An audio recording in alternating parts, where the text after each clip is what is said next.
శుక్రవారం తాను చేసిన వ్యాఖ్యలు మీడియాలో వైరల్ అవడంతో రాప్తాడు వైసీపీ ఎమ్మెల్యే తోపుదుర్తి ప్రకాష్ రెడ్డి ఈరోజు మరోసారి వివరణ ఇచ్చేందుకు మీడియా ముందుకు వచ్చారు. వివరణ ఇస్తూనే మరికొన్ని అనుమానాలను కూడా ఆయన తలెత్తేలా చేశారు. ఈ ప్రభుత్వంలో కూడా పరిటాల కుటుంబానికి ఎవరైనా మద్దతుగా ఉన్నారా అన్న అభిప్రాయం కలిగేలా తోపుదుర్తి ప్రకాష్ రెడ్డి వ్యాఖ్యలు చేశారు. నిన్న వ్యాఖ్యలకు వివరణ ఇచ్చేందుకంటూ మీడియా ముందుకు వచ్చిన తోపుదుర్తి ప్రకాష్ రెడ్డి నిన్న చేసిన ప్రధానంగా 2-3 వ్యాఖ్యలు అయితే వివాదాస్పదమై, అందులో ఒకటి ప్రభుత్వం చేయని 100 పనులు తాను చేశానని చెప్పారు. ప్రభుత్వం నుంచి నిధులు రాకపోయినా తానే సొంతంగా కాలువలు తవ్వానని చెప్పారు. భూసేకరణకు సంబంధించి కూడా 12 కోట్లు అడిగాము, అది రాకపోతే తానే సొంతంగా డబ్బులు పెట్టుకొని కూడా చేస్తాను అని చెప్పారు.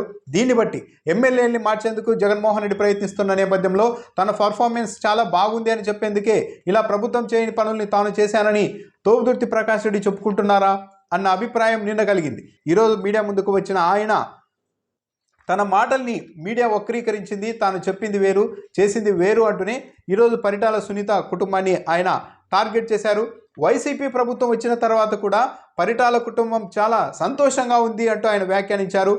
ఎవరి మద్దతు ఉందో కానీ ప్రభుత్వం వచ్చిన తర్వాత కూడా పరిటాల కుటుంబానికి సంబంధించిన బలం, బలుపు, ఆదాయం ఏమాత్రం తగ్గడం లేదన్నారు. ఓడిపోయిన తర్వాత పరిటాల కుటుంబం, శ్రీరాములు, పరిటాల సునీత ఇంట్లో కూర్చున్నారు, కామ్గా అనుకుంటున్నారు కానీ ఎక్కడా లేదు.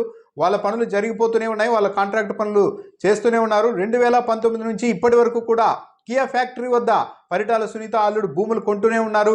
వాళ్ళ రియల్ ఎస్టేట్ వ్యాపారం కొనసాగుతూనే ఉంది. నసనకోట వద్ద గ్రానైట్ గనులు, క్వారీలు ఇంకా ఆగలేదు. అక్కడ కొత్తగా లైసెన్సులు కూడా వచ్చాయి. పెనుగొండలో క్రషర్లు, మిషన్లు కూడా ఆగడం లేదు. ధర్మవరం, హిందూపురం, మడకసిరిలో కూడా పరిటాల కుటుంబం పనులు చేసి ఆదాయం పొందుతోంది. ఆదాయం అయితే ఎక్కడా తగ్గకుండా గనులు నడుపుకుంటున్నారు. సిద్ధార్థ కన్స్ట్రక్షన్ పేరుతో ఇప్పుడు కొత్తగా రైల్వే పనులు కూడా చేస్తూ ఉన్నారు. రాప్తాడులో మాత్రం 33 రోడ్లు కాంట్రాక్ట్ తీసుకొని వాటిని మాత్రం పూర్తి చేయకుండా పరిటాల కుటుంబం జాప్యం చేస్తోంది. దీన్నంతా ప్రజలు గమనించాలి అని అంటూనే ప్రధానంగా ఆయన ఈరోజు చేసిన వ్యాఖ్యలు చూస్తే ఈ ప్రభుత్వం వచ్చిన తర్వాత కూడా పరిటాల కుటుంబం హ్యాపీగా ఉంది. వాళ్ళ గనులు నడుస్తున్నాయి, పనులు జరుగుతున్నాయి, ఆదాయం పెరుగుతోంది, బలుపు తగ్గలేదు. ఎవరి మద్దతు ఉందో కానీ అంటూ ఆయన మాట్లాడడంతో వైసీపీ ప్రభుత్వం వచ్చిన తర్వాత కూడా ఎవరైనా ఈ ప్రభుత్వంలో ఉన్నవారు ఎవరైనా పరిటాల కుటుంబానికి సహకరిస్తున్నారా అన్న అభిప్రాయానికి, చర్చకు రాప్తాడు ఎమ్మెల్యే ప్రకాష్ రెడ్డి అయితే చోటిచ్చినట్టుగానే ఉంది. 2019 నుంచి 24 మధ్య కియా ఫ్యాక్టరీ దగ్గర వీళ్ళ రియల్ ఎస్టేట్ ఆగలే, భూములు కొంటానే ఉన్నాడు ఆయన మల్లుడు. నసనకోటలో వీళ్ళ క్రషర్ కూడా ఆగలే. ఆ నసనకోట చుట్టూ ఉన్న గ్రానైట్ క్వారీలు ఆగలే. అలీపా గ్రానైట్స్ కొత్తగా మళ్ళా గ్రానైట్ లీజులు వచ్చినాయి.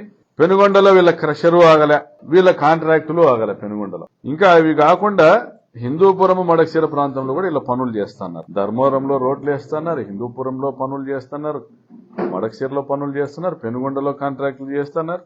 వీళ్ళు చాలా సంతోషంగా ఉన్నారు. వైఎస్ఆర్ ప్రభుత్వంలో పేదలందరికీ సంక్షేమ పథకాలు పంచి జగనన్న సంతోషపరుస్తా ఉంటే వీళ్లకు మరి ఎవరి మద్దతు ఉందో, వీళ్ళ బలం ఏమీ తగ్గలే, ఆర్థికంగా వీళ్ళ బలుపేం తగ్గలే, వీళ్ళ ఆదాయాలు ఏం తగ్గలే.